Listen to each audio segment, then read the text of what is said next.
উপস্থিত আজকের সভার সুযোগ্য সভাপতি মহাশয়, স্টেজ ওলামা একরামগণ, সামনে বসে থাকা দিনদার ইমানদার ভাই ও বাবাজিরা, পর্দার আড়ালের মা ও বোনেরা, সর্বপ্রথম সেই মহান আল্লাহ সুবহানাহু ওয়া তাআলার প্রশংসা করি।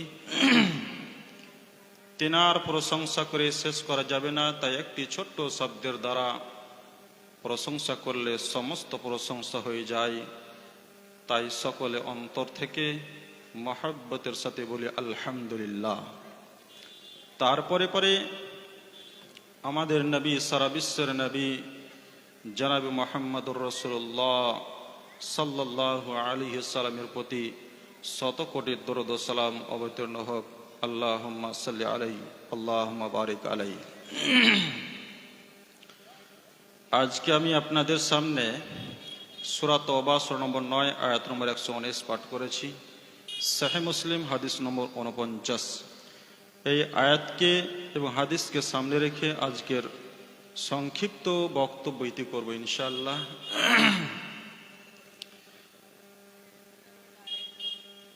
আমাকে যে বিষয় আগে থেকে বেঁধে দেওয়া হয়েছে সেটা হচ্ছে কি, ইসলামিক সমাজ গঠনে যুবকদের ভূমিকা।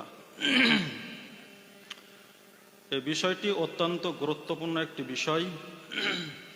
এই বিষয় সম্পর্কে আলোচনা করার পূর্বেই আপনাদের কাছে আমার জরুরি কয়েকটি কথা। তার মধ্যে এক নম্বর যেটা কথা হলো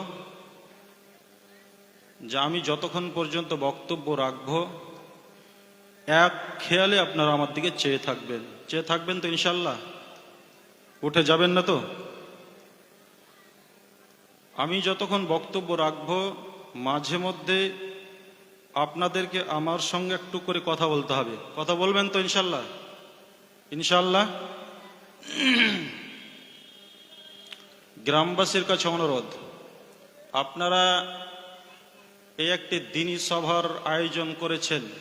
কোরআন এবং হাদিস শোনার সুবর্ণ সুযোগ আপনারাই করেছেন।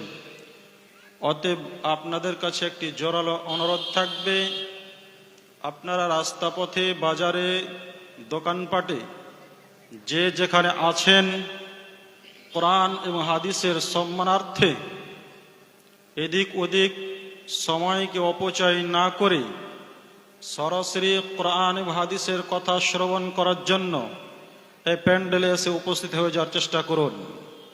বাড়িতে যারা এখনো বসে আছেন, আপনাদের কাছে আমার অনুরোধ থাকবে, আপনারা বাড়িতে বসে না থেকে অযথা সময়কেও নষ্ট না করে সরাসরি এই প্যান্ডেলে এসে উপস্থিত হয়ে যাওয়ার চেষ্টা করুন। রাস্তা পথে যারা ঘোরাঘুরি করছেন তাদের কাছে অনুরোধ, আপনারা চলাচল বন্ধ করে, লেনদেন ক্রয় বিক্রয় বন্ধ করে কোরআন এবং হাদিস শোনার জন্য প্যান্ডেলে এসে উপস্থিত হওয়ার চেষ্টা করুন।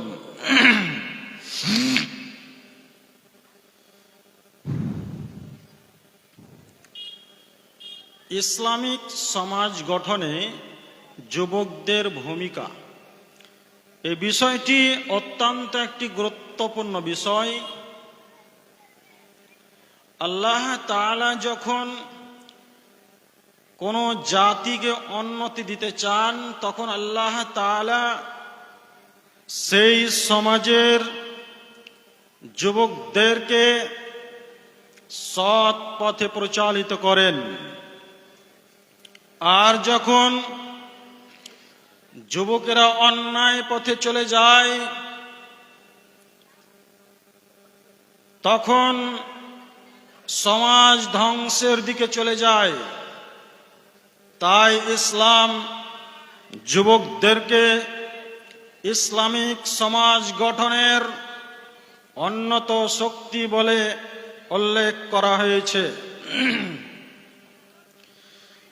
যুবকদের যেটা ভূমিকা, তার কয়েকটি পয়েন্টের ওপর আমি কথাগুলো বলবো। তার মধ্যে 1 নম্বর পয়েন্ট যেটা, সেটা হচ্ছে কি তাকওয়া ও সত্যের উপর সমাজ গঠন।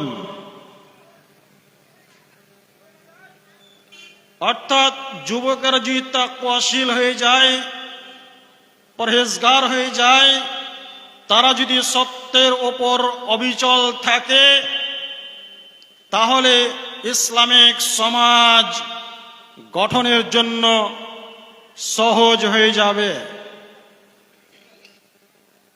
তাই মহান আল্লাহ বলেন সূরা তওবা সূরা নম্বর 9 আয়াত নম্বর 119, ইয়া আইয়ুহাল্লাযীনা আমানুত্তাকুল্লাহা ওয়া কুনু মা'আস সাদিকিন।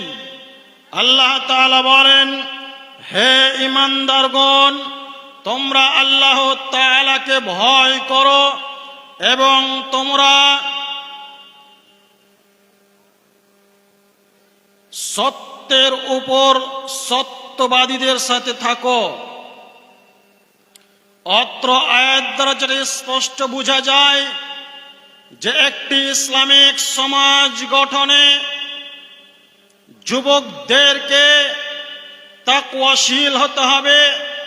যুবকেরা যদি তাকওয়াশীল হয়ে যায়, আল্লাহ ভীরু হয়ে যায়, তারা যদি দিনদার মুত্তাকি হয়ে যায়, তাহলে সমাজ থেকে অন্যায় অত্যাচার খুব সহজেই বন্ধ হয়ে যাবে। সমাজ থেকে অন্যায় অত্যাচার চলে যাবে। আর যুবকেরা যদি অন্যায় পথে চলে যায়, তাহলে সমাজ ধ্বংস হয়ে যাবে। অতএব যুবকদেরকে তাকওয়াশীল হতে হবে, যুবকদেরকে পরহেজগার হতে হবে, মুত্তাকি হতে হবে। কিন্তু আজ বর্তমান সমাজে আমাদের সমাজের মানুষেরা, আমাদের সমাজের যুবক ভাইরা তাকওয়া অর্জন করা তো বহু দূরের কথা, তারা দ্বীনের পথ থেকে বহু দূরে সরে রয়েছে। এই যে চলে গেল আমাদের সামনে থেকে রমজান মাস, এই রমজান মাসের সিয়াম পালন করার উদ্দেশ্য ছিল কি? উদ্দেশ্য ছিল তাকওয়া অর্জন করা। কিন্তু বর্তমান সমাজে আমাদের সমাজের মানুষেরা এই রমজান মাসের সিয়ামও পালন করলো, আর সিয়াম পালন করে চায়ের দোকানে বসে আড্ডাবাজি করলো। গ্রেপ্তার করে নেওয়ার পরে ওই চায়ের দোকানে বসে গিয়ে টিভি দেখলো, সিনেমা দেখলো, গান বাজনা শুনলো, চায়ের দোকানে বসে গীবাত করলো, পরনিন্দা করলো, পরচর্চা করলো, বিড়ি পান করলো, সিগারেট পান করলো। সিয়াম পালন করে রোজা রেখে তাকওয়াশীল হওয়া যায়, পরহেজগার হওয়া যায়, মুত্তাকি হওয়া যায়। কিন্তু এই লোক যে চায়ের দোকানে বসে অশ্লীল সিনেমা দেখলো, গান বাজনা করলো, তার তাকওয়া কোথায় গেল? সে কি করে তাকওয়াশীল অর্জন করলো?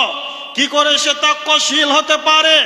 অতএব ইসলামিক সমাজ গঠনের 1 নম্বর পয়েন্ট যেটা, সেটা যুবকদেরকে তাকওয়াশীল হতে হবে, আল্লাহ ভীরু হতে হবে, দিনদার পরহেজগার মুত্তাকি হতে হবে।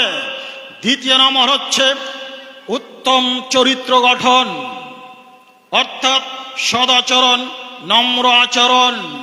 যুবকদের চরিত্র যদি ভালো হয়, তাদের আখলাক যদি ভালো হয়, তাহলে ইসলামিক সমাজ গঠন করা সহজ হয়ে যাবে। তাই তো মহান আল্লাহ আমাদের নবীকে লক্ষ্য করে বলেন সূরা কালাম সূরা নম্বর 68 আয়াত নম্বর 4 এর মধ্যে মহান আল্লাহ বলেন, ওয়া ইন্নাকা লাআলা খুলুকিন আযীম। নিশ্চয় আপনি মহান চরিত্রের অধিকারী, নিশ্চয় আপনি মহান চরিত্রের অধিকারী। রাসূল সাল্লাল্লাহু আলাইহি ওয়াসাল্লাম কেমন চরিত্রের অধিকারী ছিলেন? মক্কার মুশরিকরা যখন মুসলমানদের প্রতি জুলুম নির্যাতন করত, অত্যাচার করত, রক্তে রক্তাক্ত করে দিত, তাদের অত্যাচারে অত্যাচারিত হয়ে একজন সাহাবী রাসূল সাল্লাল্লাহু আলাইহি সাল্লামকে বললেন, হে আল্লাহর রাসূল, আপনি মুশরিকদের জন্য বদদুয়া করুন।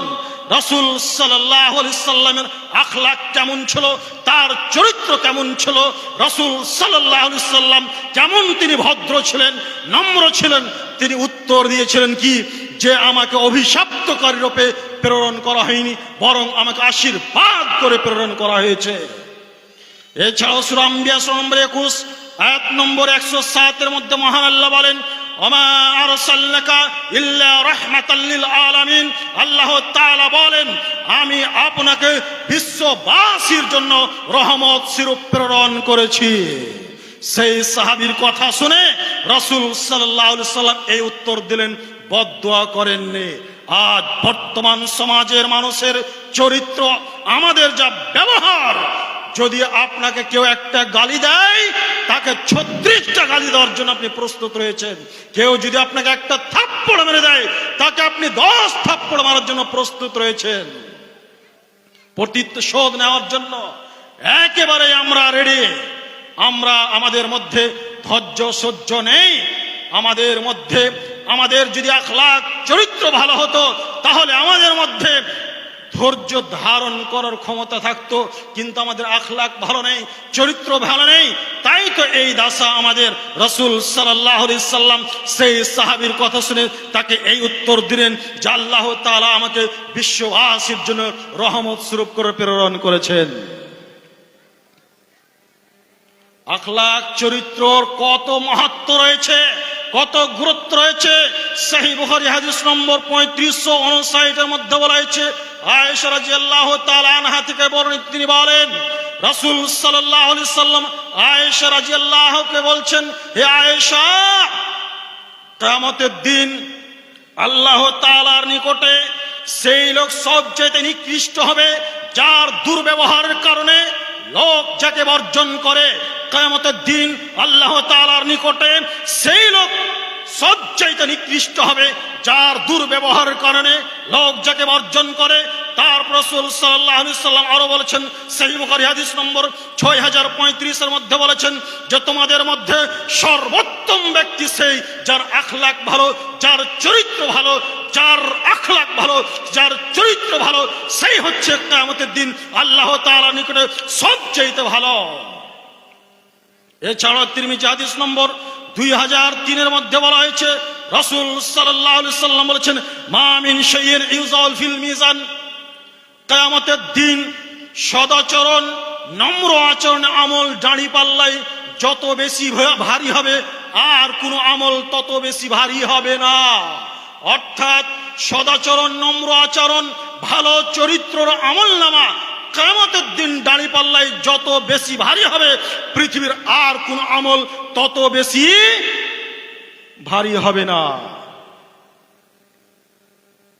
তাহলে ইসলামিক সমাজ গঠন করতে হলে 1 নম্বর আমাদেরকে তাকওয়াশীল হতে হবে, আল্লাহ ভীরু হতে হবে।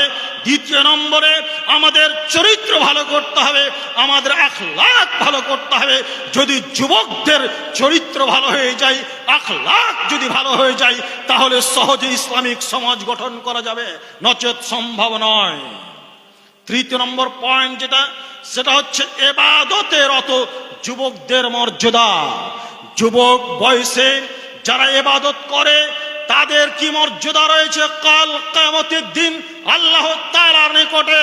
মনে রাখবেন, সহিহ বুখারী হাদিস নম্বর 660 এর মধ্যে বলা হয়েছে, যেই দিন এই পৃথিবীতে আকাশ, জমিন, পাহাড়, পর্বত কোনো কিছুই থাকবে না, সব কিছু ভেঙে চৌরচির হয়ে যাবে, পাহাড়গুলি ধূলিকণায় পরিণত হয়ে যাবে।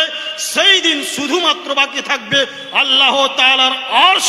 সেই আরশের ছায়াতলে 7 প্রকারের লোক স্থান পাবে। সেই আরশের ছায়াতলে 7 প্রকারের লোক স্থান পাবে। তার মধ্যে 1 প্রকার লোক হচ্ছে ওয়াশাবুন নাশা ফি ইবাদাতিল্লাহ। সেই যুবক, যেই যুবক তার যৌবন কালকে আল্লাহ তাআলার ইবাদতে অতিবাহিত করে দিয়েছে। যুবক বয়সে যারা আল্লাহ তাআলার ইবাদত করবে, তাদের মর্যাদা, যেই দিন আকাশ, জমিন, পাহাড়, পর্বত কোনো কিছুই থাকবে না, সব কিছু ধ্বংস হয়ে যাবে, সব কিছু ভেঙে চৌরচির হয়ে যাবে, শুধুমাত্র আল্লাহ তাআলার আরশের ছায়াতল থাকবে। সেই আরশের ছায়াতলে 7 প্রকারের লোক স্থান পাবে। তার মধ্যে 1 শ্রেণী হচ্ছে ওই সমস্ত যুবক ভাইরা যারা যুবক বয়সে আল্লাহ তাআলার ইবাদত করে নিজের যৌবন কালকে অতিবাহিত করে দিয়েছে। অতএব যুবকেরা যদি এই যুবক বয়সে আল্লাহ তাআলার ইবাদতে যদি নিজের জীবনটাকে অতিবাহিত করে দেয়, নিজের যৌবন কালকে যদি পার করে দেয়, সেই যুবকদেরকে দেখে অন্য যুবক ভাইরা, সমাজের অন্য লোকেরা কি হবে, তাদের দেখে তারা পরিবর্তন হবে। এই যুবক বয়সে তারা যদি 5 ওয়াক্ত সালাত আদায় করে, তারা যদি তাকওয়াশীল হয়ে যায়, তারা যদি আল্লাহ ভীরু হয়ে যায়, তারা যদি কোরআন তেলাওয়াত করে, তাদের দেখে অন্য লোকেরা পরিবর্তন হবে। তারা যখন পরিবর্তন হয়ে যাবে, তখন সমাজে ইসলামিক সমাজ গঠন করা সহজ হয়ে যাবে ওই সমস্ত যুবক ভাইদের জন্য। তারপরে 4 নম্বর পয়েন্ট, আল্লাহ তাআলার পথে দাওয়াত দেওয়া, অর্থাৎ ইসলামের পথে দাওয়াত দেওয়া।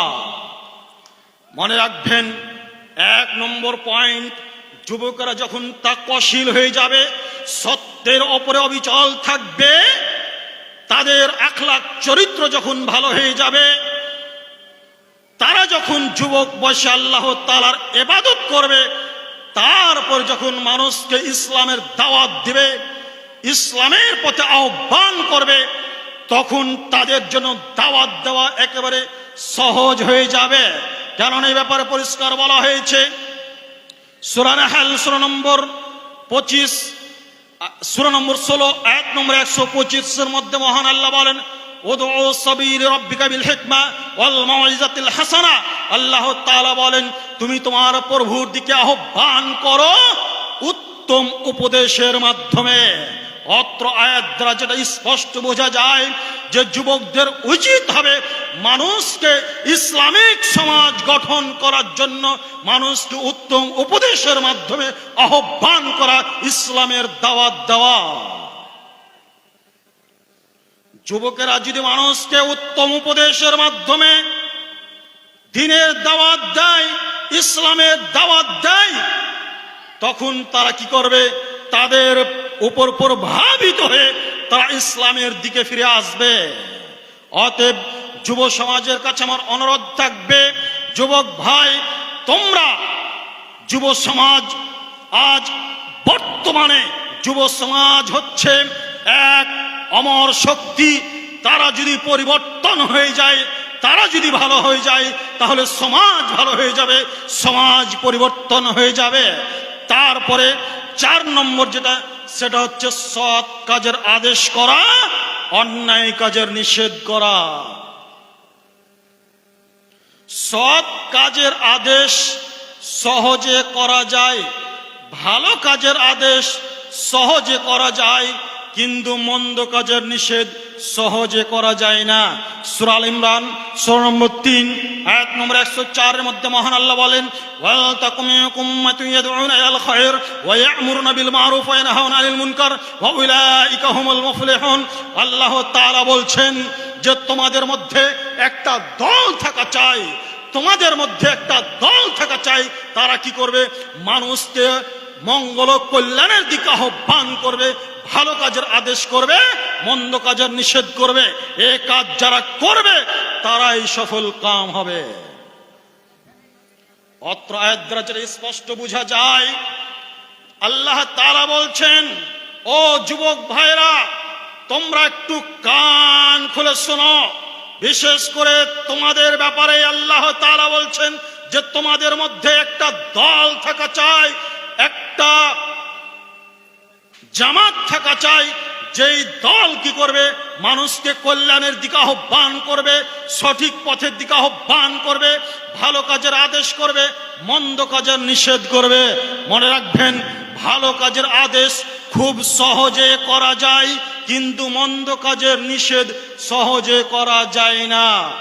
ভালো কাজের আদেশ, আপনি যখন কোনো মানুষকে বলবেন 5 ওয়াক্ত সালাত আদায় করো, খুব সহজে বলতে পারবেন।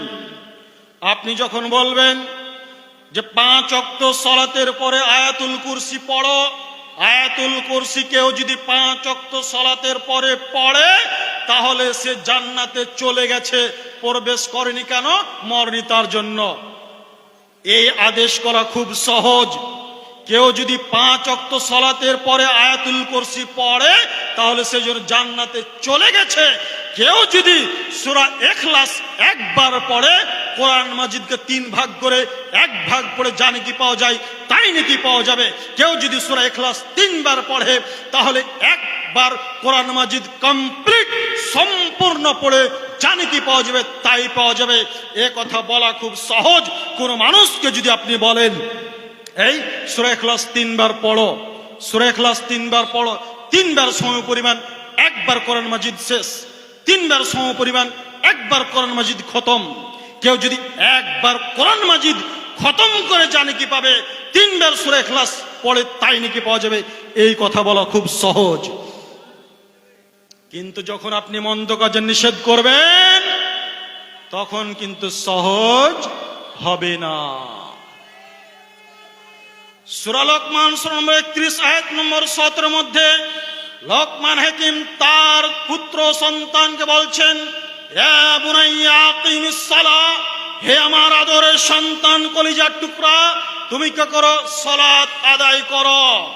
একটুকু এইদিকে লক্ষ্য রাখবেন, এক খেল আমার দিকে চেয়ে থাকবেন। লোকমান হাকিম তার আদরের সন্তানকে, তার কলিজার টুকরা সন্তানকে বলছেন যে ও আমার আদরের সন্তান কলিজার টুকরা, তুমি কি করো? সালাত আদায় করো। তারপরে তিনি বলছেন ভালো কাজের আদেশ করো, মন্দ কাজের নিষেধ করো। আচ্ছা বলুন, আমাদের মধ্যে এমন কোনো বাবা, এমন কোনো গার্জেন পাওয়া যাবে যে নিজের ছেলেকে বলি 7 বছর বয়সে, আব্বু চলো সালাত আদায় করতে, সালাতের সময় হয়েছে, আমরা বলি? বলুন কজন বলি? একটু হাত তুলুন তো দেখি। আমি শুরুতে বলেছি যে আমার সঙ্গে একটু করে কথা বলতে হবে। হাত তুলুন দেখি। 7 বছর বয়সে রাসূল সাল্লাল্লাহু আলাইহি ওয়াসাল্লাম বলেছেন যে তোমাদের ছেলেদের যখন বয়স 7 বছর হয়ে যাবে তখন সেই ছেলেকে নামাজের আদেশ করতে হবে, সালাতের আদেশ করতে হবে। বলুন কয়জন নিজের ছেলেকে 7 বছর বয়সে সালাতের আদেশ করেছি? পাওয়া যাবে? পাওয়া যাবে না। 7 বছর বয়সে সালাতের আদেশ করতে হবে। 7 বছর থেকে 10 বছর পর্যন্ত ওই ছেলেকে চালাতে হবে আদেশ। 10 বছর পেয়ে যাবে, তারপর যদি সালাত আদায় না করে তখন তাকে কি করতে হবে? পিটন দিতে হবে। পিটন দিবে কতদিন পর্যন্ত? বালেগ হওয়ার আগে পর্যন্ত, অর্থাৎ যেদিন বালেগ হয়ে যাবে সেই পর্যন্ত। মনে করেন 15 বছর পর্যন্ত আমাদের সমাজের যুবক ছেলেরা হয়তো 15 বছর আগে বালেগ হয় না, 15 বছর পর্যন্ত একটা ছেলেকে 5 ওয়াক্ত নামাজি বানার জন্য বাবা মাকে সেই ছেলের পিছনে মেহনত করতে হবে। কয় বছর? 7 থেকে 10 পর্যন্ত 3 বছর চলবে আদেশ, আর 10 বছর থেকে ধরেন 15 বছর পর্যন্ত 5 বছর মাঠ দিতে হবে পিটন। 5 আর 3 8। একটা ছেলেকে 5 ওয়াক্ত সালাতি বানার জন্য, নামাজি বানার জন্য বাবা মাকে 8 বছর মেহনত করতে হবে, সেই ছেলেকে পিটন দিতে হবে। বলুন আপনারা কয়জন গার্জেন নিজের ছেলে প্রতি এরকম কড়া শাসন রেখেছেন? এই সালাত আদায় করো না, তোমার পিঠে চাম তুলে দেবো। কয়জন বলি? বলুন পাওয়া যাবে এরকম কেউ? একজনও পাওয়া যাবে না।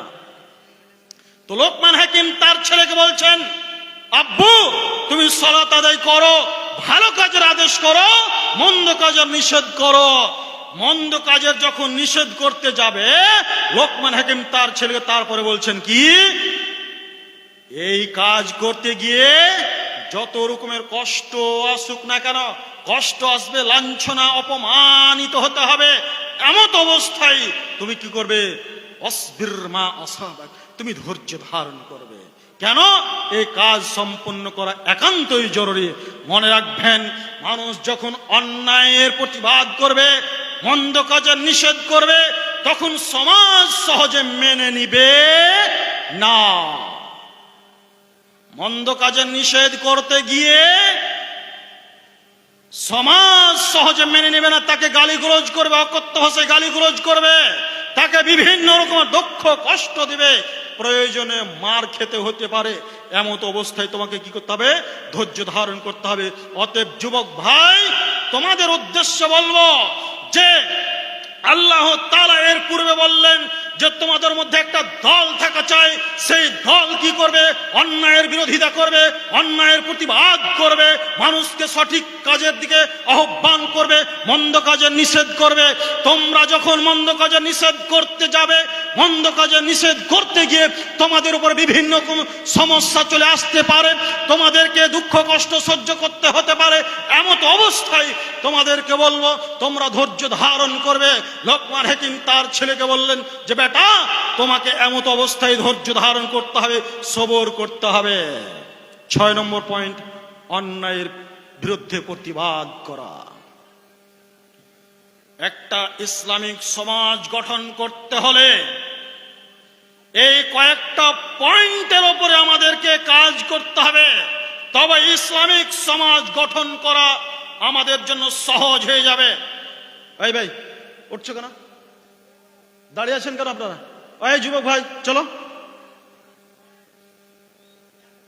এখানে কোরআন হাদিসের আলোচনা চলছে, দাঁড়িয়ে আছো মানে একজন কেউ দাঁড়িয়ে থাকতে পারবে না।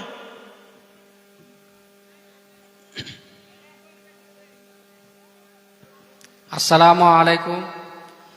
আপনারা যে যেখানে আছেন এদিকে ওদিকে ছিটে ছুটে না থেকে পবিত্র মাহফিলে আপনারা এসে উপস্থিত হয়ে যান। হাদিস ও কোরআন থেকে আলোচনা হচ্ছে, আপনারা শ্রবণ করেন এবং নিজের জীবনে আমল করার চেষ্টা করেন। আর এই যে একটা বিরাট মাহফিল করাতে বিশেষ খরচ আছে আপনারা জানতে পারছেন। তা আপনারা যে যা এনেছেন 10, 20, 100, 50, 2000, 5000 আপনারা অবশ্যই মনের ইশারায় টেবিলে দিয়ে যাবেন ইনশাআল্লাহ। আসসালামু আলাইকুম।